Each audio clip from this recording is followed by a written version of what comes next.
Alors pour cette dernière vidéo qui concerne toujours la diffraction dans le régime de Fraunhofer, on va essayer d'illustrer la figure de diffraction donnée par un motif périodique à deux dimensions. Donc pour rappel, la technique qu'on a pu voir, qu'on a pu expliquer dans les vidéos précédentes, c'est la méthode pour trouver cette figure de diffraction qui est liée à une transparence pupillaire donnée. Donc on commence par exprimer cette fonction de transparence pupillaire. Donc ça peut être une expression analytique ou bien ça peut être une expression numérique, ça peut être par exemple une image pour cette transparence pupillaire. Ensuite, on va prendre la transformée de Fourier de cette transparence pupillaire et cette transformée de Fourier, on va la mettre au carré et on va remplacer kx, ky par 2pi sur lambda kx divisé par z0. La même chose pour ky. Ça va nous permettre de retrouver des coordonnées dans l'espace réel au niveau de l'écran d'observation. Donc là, ce qui est donc crucial, c'est d'être capable de passer de notre fonction de transparence pupillaire à sa transformée de Fourier. On a deux dimensions, donc ce sera une transformée de Fourier à deux dimensions. Et ça, on peut le faire de manière analytique, c'est toujours l'idéal, mais si ce n'est pas possible, on recourt à un outil numérique. Ça peut être un logiciel de programmation scientifique, ça peut être MATLAB ou ça peut être l'Intéclone comme Octave, ou bien ça peut être un logiciel de traitement d'image. Il y en a un qui est très puissant, qui est disponible dans le domaine libre, c'est Imagy, qui est disponible sur toute plateforme, et là il n'y a pas besoin d'utiliser des lignes de code. Et ça, tout ça, ça va vous permettre d'accéder à la transformée de Fourier de f de x et donc à l'image diffractée. Alors, on va voir ça sur un premier exemple.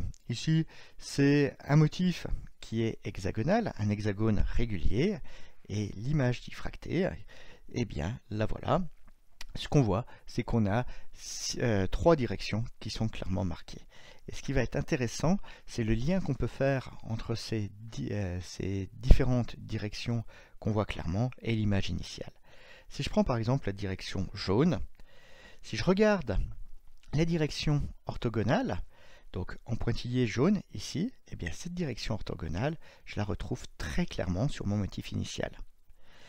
Si maintenant je m'intéresse à la direction bleue, je prends la direction orthogonale, et bien là, encore une fois, on voit tout de suite que cette direction orthogonale à la direction que j'ai dans l'espace réciproque apparaît sur mon image initiale. Et pareil pour la direction rouge qui est à l'horizontale. Donc si je prends la perpendiculaire, c'est la verticale, et on voit bien ici que mes hexagones réguliers contiennent une direction verticale. Donc ça va être extrêmement intéressant parce que notre figure de diffraction, elle va directement nous donner les directions privilégiées au niveau de notre pupille.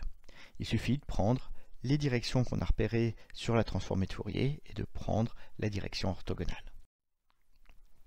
Alors si maintenant je considère pas uniquement un polygone régulier, mais un hexagone, comme on voit en bas, qui n'est plus régulier, donc dont les côtés peuvent avoir des longueurs qui sont différentes, eh bien on voit que ça va changer ma figure de diffraction.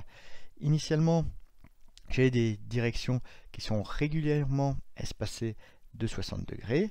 Eh bien, dans le cas de l'hexagone irrégulier, mes directions peuvent être espacées soit de 45 degrés, soit de 90 degrés. Donc là, on voit bien, encore une fois, que dans l'espace réciproque, on va pouvoir directement voir des différences concernant le motif qu'on traite. Si maintenant je change la taille de mon motif, ce qu'on voit, c'est que la différence entre le motif du haut et le motif du bas, c'est la taille de l'hexagone qui est considérée. Alors, ça ne va pas changer les directions privilégiées au niveau de la réflexion. C'est normal parce que mes hexagones ici sont dans les deux cas des hexagones de même nature, des hexagones réguliers. Mais si je me mets à zoomer sur la partie centrale, eh bien on voit que cette partie centrale est constituée de points. Ces points, ils sont liés à la périodicité qu'on a dans notre motif, et l'écart entre ces points est directement relié à cette périodicité. Et on voit que sur les deux images, la périodicité dans l'image initiale n'étant pas identique, eh bien on va avoir une périodicité dans l'image diffractée qui sera différente. Alors là, c'est un agrandissement, encore une fois, de ces mêmes images. Ce qu'on peut voir, c'est quand le motif a une périodicité plus importante, eh bien, les fréquences spatiales vont donner des points qui vont être plus rapprochés. Quand le motif est plus dense, eh bien, ça veut dire que les fréquences spatiales sont plus élevées, et donc, sur notre image, l'écart entre les points sera lui aussi plus élevé. Donc ça, vous voyez, la périodicité, elle se retraduit directement sur l'image de diffraction. Et ce qu'on doit garder en tête, c'est que plus le pas sera faible, plus les tâches seront espacées dans le domaine réciproque. C'est directement lié aux propriétés de la transformée de Fourier. Quand on lui fait subir une opération de dilatation, eh bien, dans l'espace réciproque, les points, eux, sont plutôt contractés. Ce genre de propriété, on l'a déjà vu dans tout ce qui est réseau de diffraction. On sait que si on veut avoir un réseau qui éloigne davantage les tâches de diffraction, on a tout intérêt à prendre un pas du réseau de diffraction qui soit faible. Alors ici, j'ai un motif qui est plus complexe, qui est en fait constitué de motifs différents. Et si je prends la transformée de Fourier, qu'est-ce que je vais avoir? Eh bien, encore une fois, la mise en valeur des directions privilégiées de ce motif. On voit qu'on a une direction sur la transformée de Fourier qui est horizontale, ce qui va nous donner dans l'espace direct des lignes verticales. Est-ce que j'en ai bien? Oui, j'ai des lignes verticales. Vous voyez, on a des carreaux qui sont alignés et qui ont clairement des côtés qui sont verticaux. La direction verticale dans l'espace de Fourier va me donner les directions horizontales de ma figure. Eh bien, j'ai bien des directions horizontales sur ma figure. Et enfin, j'ai des directions à plus ou moins 45 degrés qui sont présentes. Qui sont présentes dans l'espace réciproque. Je les retrouve bien sur mon maillage dans l'espace direct. On les identifie, ces directions à plus ou moins 45 degrés. Donc là, encore une fois, on voit que ça marche bien, ce passage dans l'espace réciproque. Cette figure diffractée va très bien fonctionner. Et on peut prendre une image un peu plus variée. Ici, c'est l'image d'une bibliothèque. Si je prends sa transformée de Fourier, qu'est-ce que je vais observer? Eh bien, je vais observer une ligne qui sera horizontale, assez marquée. Donc ça va me donner les directions verticales de ma figure. Et ça va correspondre à l'ensemble des livres qui vont figurer sur ma figure. Par contre, dans l'espace réciproque, la ligne verticale que j'observe, ça va correspondre aux directions horizontales dans l'espace réel. Donc ça va correspondre aux étagères. Donc voilà, on retrouve bien à partir de l'analyse de transformée de Fourier les différents éléments qui constituent ces livres mis sur les étagères. Et donc on peut imaginer que si je veux jouer sur mes étagères, il y a une façon de jouer sur ma transformée de Fourier, de manipuler la transformée de Fourier pour manipuler les lignes horizontales.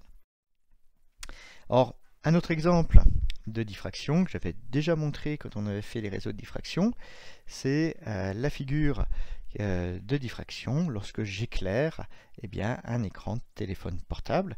L'écran de téléphone portable, il est fait de toutes petites structures, les pixels, qui ont un certain agencement, qui n'est pas forcément un agencement vertical et horizontal, et ça, on le retrouve sur la figure diffractée. On voit que j'ai pas uniquement une ligne horizontale claire et une ligne verticale claire. Non, c'est plus complexe. J'ai un certain angle entre deux lignes. Là, ce qu'on voit aussi, c'est comme j'éclaire mon écran avec une lumière polychromatique, on retrouve l'influence de la longueur d'onde sur le motif qui est diffracté.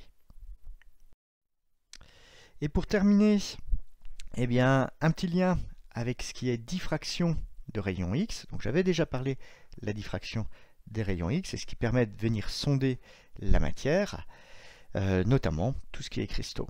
Un cristal, c'est un agencement périodique d'atomes, sauf que cet agencement périodique d'atomes, il est en 3 dimensions. Donc du coup, là, ce n'est pas des transformés de Fourier seulement sur x, y, ce sera des transformés de Fourier sur x, y, z. Et du coup, l'image qu'on va devoir former, c'est une image plus complexe à 3 dimensions. Et ça, c'est ce que fera les diffractomètres, qui sont des outils qui vont permettre d'analyser cette figure de diffraction pour revenir à la fois aux orientations privilégiées dans le motif, donc en prenant les orientations perpendiculaires à celles qui seront détectées, et puis qui vont permettre aussi d'accéder à la maille des agencements cristallins. Donc là, c'est plus compliqué, on est à 3 dimensions, mais on sent que la diffraction est bien l'outil adapté pour venir aller chercher ces différentes informations.